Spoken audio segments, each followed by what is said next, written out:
Madam Speaker, I have a few questions for my colleagues. What if our foreign policy of the past century is deeply flawed and has not served our national security interests?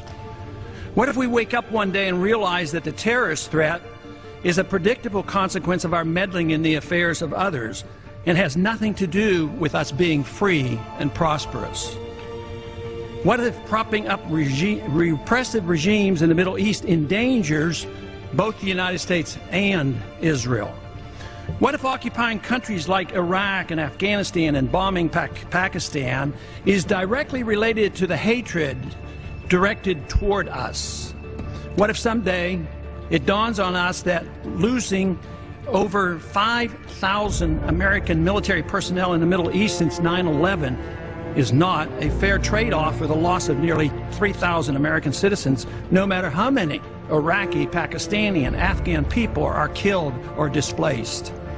What if we finally decide that torture, even if called enhanced interrogation technique, is self-destructive and produces no useful information, and that contracting it out to a third world nation is just as evil?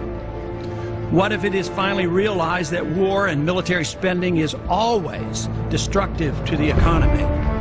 What if all wartime spending is paid for through the deceitful and evil process of inflating and borrowing?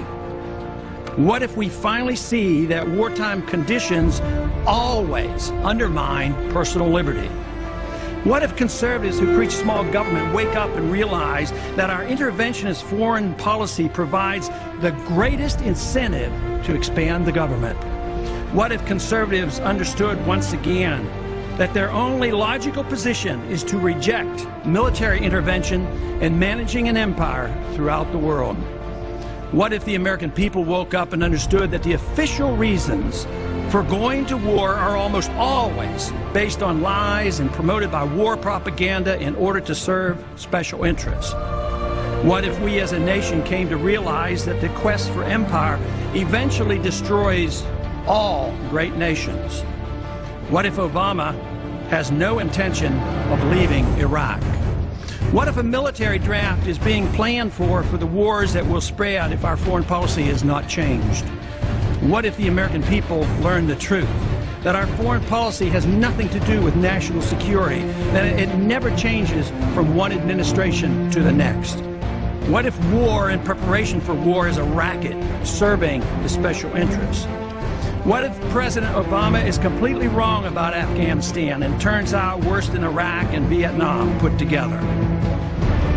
What if Christianity actually teaches peace and not preventive wars of aggression?